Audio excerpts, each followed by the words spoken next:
Hello बच्चों, आपका स्वागत है आपकी अपनी पॉलिटी की चौपाल में।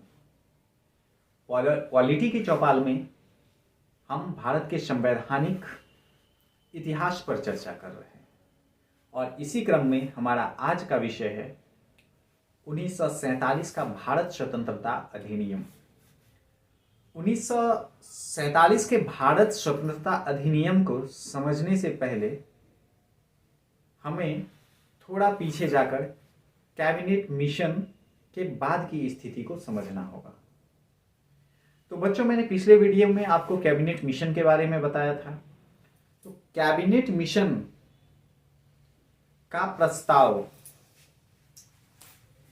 6 जून 1946 ईस्वी को मुस्लिम लीग के द्वारा स्वीकार कर लिया गया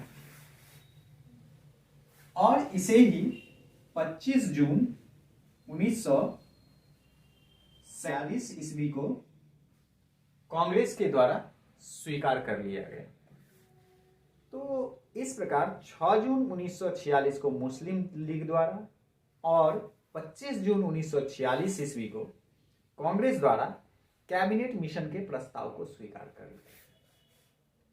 तो कैबिनेट मिशन के प्रस्ताव में जो सबसे प्रमुख बात थी वह थी अंतरिम सरकार का गठन करना। तो जब अंतरिम सरकार का गठन करना है तो उसके लिए चुनाव करवाना पड़ेगा। तो जुलाई 1946 में चुनाव हुआ और इस चुनाव में कांग्रेस सामान्य संप्रदाय के 214 सीटों में से 205 सीट लेकर आई। 205 सीट इसे प्राप्त हुआ। 205 सीटों पे ये विजयी रही। और मुस्लिम लीग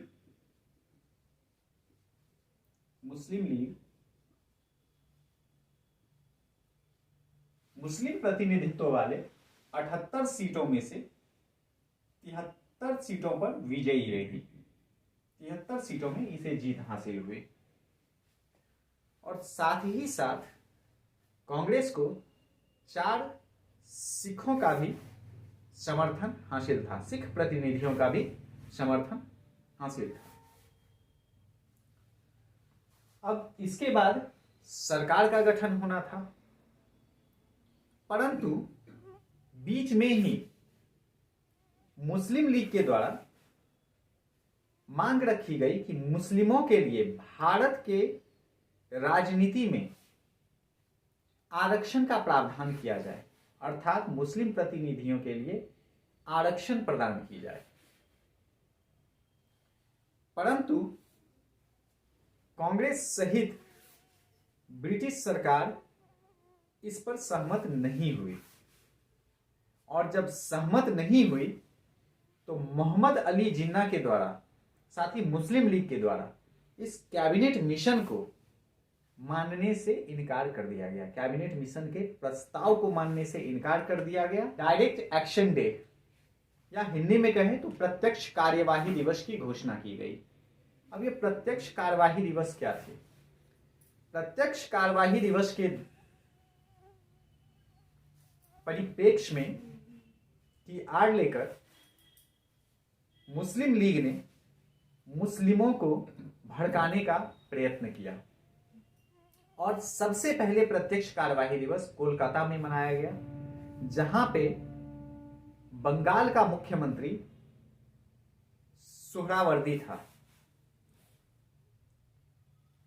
और चूंकि मुख्यमंत्री मुस्लिम लीग का था, अतः वहां पे पुरजोर दंगा भड़क गया और बड़े पैमाने पे नरसंहार किया गया। अब इसने भारत के विभाजन की सतही पटल को तैयार कर दिया, अर्थात भारत के विभाजन की रूपरेखा देने में डायरेक्ट एक्शन डे ने महत्वपूर्ण भूमिका निभाई। हालांकि बाद में 2 सितंबर 1946 ईस्वी को 2 सितंबर 1946 ईस्वी को जो अंतरिम सरकार का गठन हुआ था, उस सरकार में मुस्लिम लीग भी शामिल हुई थी। उसके 5 सदस्य मंत्रिमंडल में शामिल हुए थे। परंतु विभाजन की मांग काफी तीव्र पकड़ने लगी थी। अब जब अंग्रेजों ने देखा कि अन्य कोई रास्ता नहीं है, तो उन्होंने भारत को स्वतंत्रता के साथ साथ 2 डोमिनियन स्टेटों में बांटने का फैसला लिया। और इसे बांटने से पहले इसकी रूपरेखा तैयार की गई। तो इसके विभाजन की रूपरेखा क्लीमेंट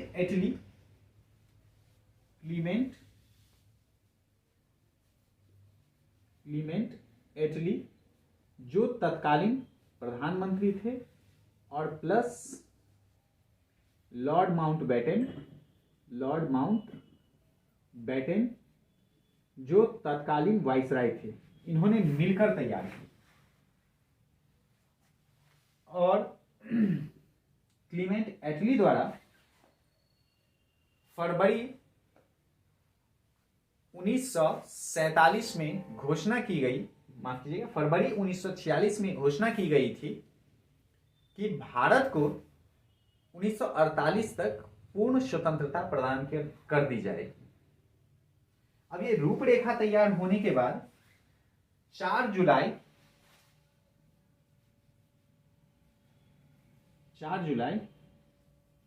1947 ईस्वी को लॉर्ड माउंटबेटन द्वारा भारत के विभाजन की रूपरेखा प्रस्तुत की गई, जिसे भारत के विभाजन का प्रस्ताव प्रस्तुत किया गया, जिसे 10 जुलाई 1947 ईस्वी को मुस्लिम लीग ने दिल्ली के अधिवेशन में बहुमत के साथ स्वीकार कर लिया। 400 सदस्यों में से सिर्फ 10 सदस्यों ने भारत विभाजन के प्रस्ताव का विरोध किया। और 3 जून 1947 को लॉर्ड माउंटबेटन द्वारा भारत के विभाजन की घोषणा की गई।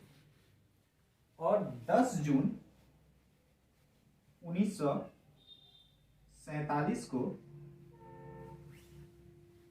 मुस्लिम लीग द्वारा लाहौर के सम्मेलन में इसे बहुमत के साथ, भारी बहुमत के साथ इस प्रस्ताव को स्वीकार कर लिया गया।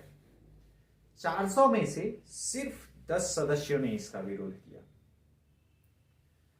वहीं अगर कांग्रेस की बात की जाए तो 14 जून 1947 ईस्वी को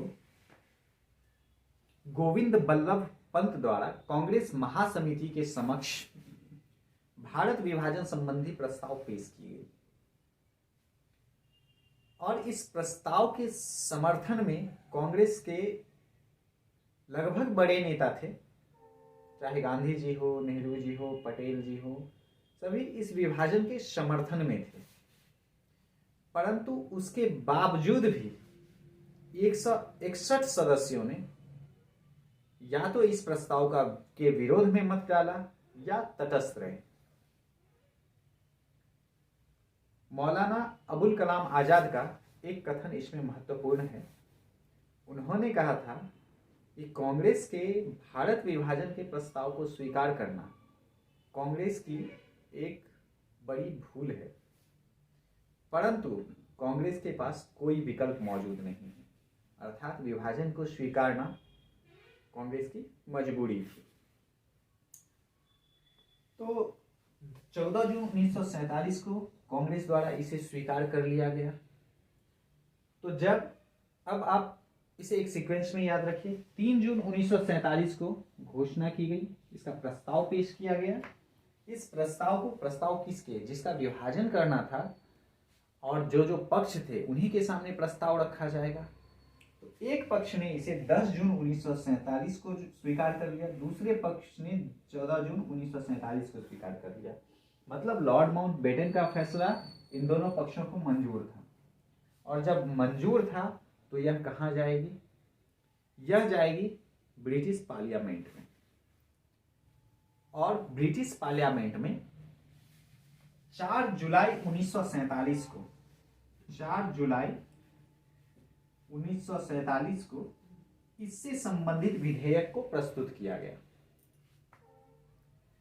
तो जब भी हम किसी विधेयक को कानून बनाना चाहते हैं, अधिनियम बनाना चाहते हैं, तो पहले उसे सदन में पेश किया जाता है। तो 4 जुलाई 1947 को पेश किया गया। उसके बाद क्या होता है, वह लोकसभा में पारित होगा, फिर राज्यसभा में पारित होगा, फिर राष्ट्रपति द्वारा उस पर मोहर लगाई जाएगी। ठीक इसी तरह की प्रक्रिया का वहां भी पालन किया गया। फिर क्या किया गया कि इसे 15 जुलाई 1947 को 15 जुलाई 1947 को वह ब्रिटिश संसद के हाउस ऑफ कॉमन्स में बहुमत के साथ यह प्रस्ताव पारित हो गया। अब हाउस ऑफ कॉमन्स क्या है, जैसे हमारे यहाँ लोकसभा होती है उसी प्रकार ब्रिटेन में हाउस ऑफ कॉमन्स होता है, मतलब आम लोगों की सभा। और ठीक इसके अगले दिन 16 जुलाई 1947 ईस्वी को हाउस ऑफ लॉर्ड्स में यह पारित हो गया। जिस प्रकार हमारे यहाँ राज्यसभा, उसी प्रकार वहां हाउस ऑफ लॉर्ड्स होती है। तो जब यह हाउस ऑफ कॉमन्स और हाउस ऑफ लॉर्ड्स में पारित हो गया, तो उसके बाद क्या बचा, जैसा यहाँ पे राष्ट्रपति का मुहर लगना, वैसे ही वहां पे तत्कालीन सम्राट का हस्ताक्षर।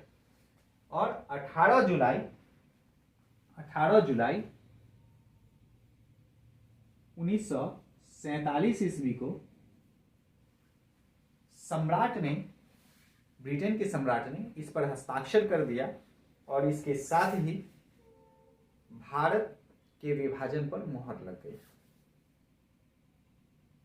तो ये थी भारत के विभाजन की पृष्ठभूमि। अब भारत के विभाजन से संबंधित मुख्य बातें क्या थी, तो उसका हम सिलसिलेवार अध्ययन करेंगे। सबसे पहला, भारत और पाकिस्तान नाम के 2 डोमिनियन राज्यों की स्थापना की गई। तो भारत और पाकिस्तान नामक 2 राज्यों की स्थापना कर दी गई। अच्छा, भारत और पाकिस्तान नामक राज्य की स्थापना कर दी गई, तो ठीक है, क्या उसको स्वायत्तता प्रदान की गई, तो हाँ, भारत और पाकिस्तान नामक 2 राज्यों की स्थापना कर दी गई, और ब्रिटिश सरकार द्वारा उसे स्वतंत्र कर दी जाएगी, ऐसा घोषणा किया गया।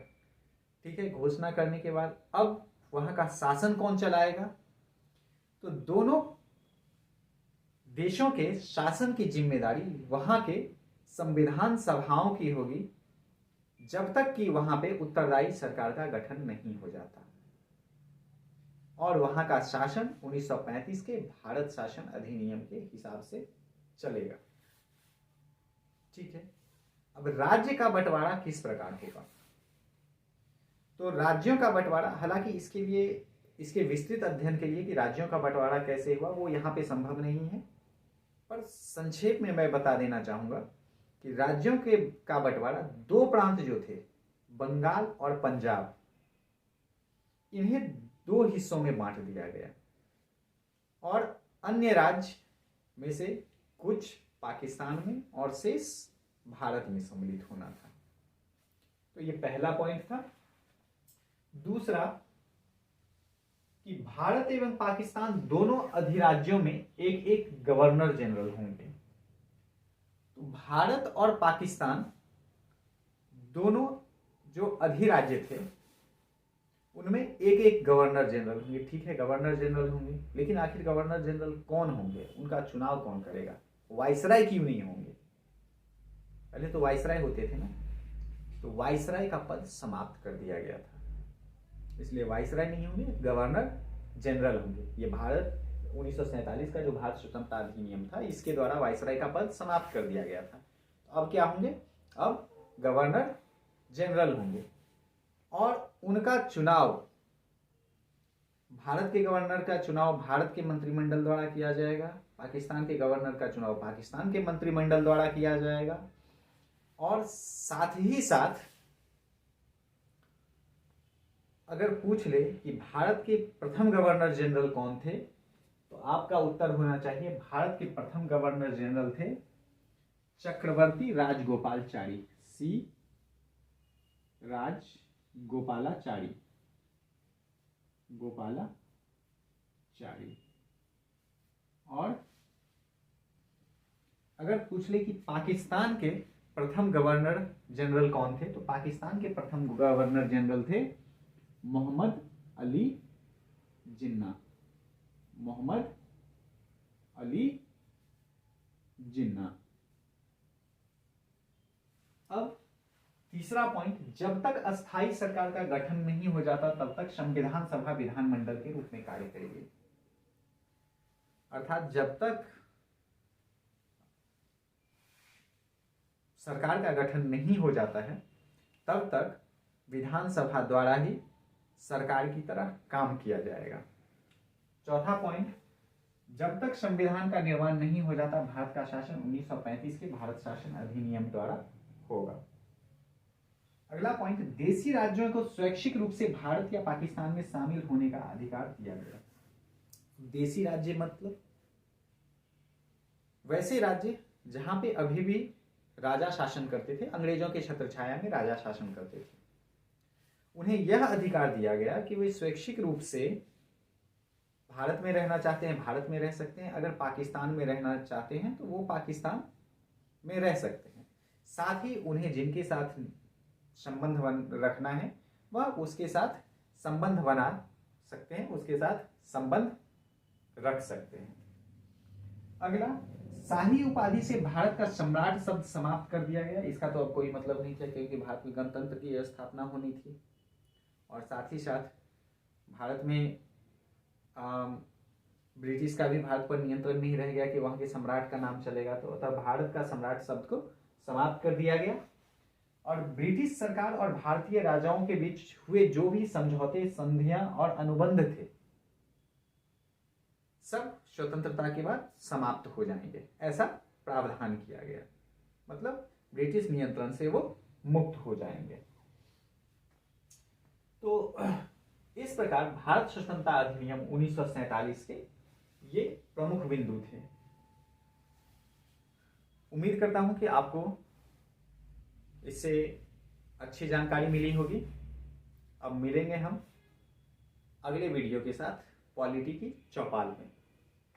आज हमारा भारत के संवैधानिक इतिहास का समापन होता है, और मैंने हर एक विषय को गहराई के साथ समझाने का प्रयत्न किया, परंतु जो भी ऑब्जेक्टिव्स रिलेटेड समस्याएं हैं उसे मैं आगे के अन्य वीडियो में दूर करने का प्रयत्न करूंगा। जितने भी शुरू से अभी तक 1793 का चार्टर एक्ट या उससे पहले भी जो पृष्ठभूमि पढ़ाई थी मैंने, उससे लेके अभी तक जो भी चीज़ें मैंने पढ़ाई है उससे संबंधित जितने भी ऑब्जेक्टिव्स हैं, लगभग जो है 100 के आसपास ऑब्जेक्टिव्स होंगे, मैं प्रयास करूंगा उन्हें 2 वीडियो में पढ़ाने का।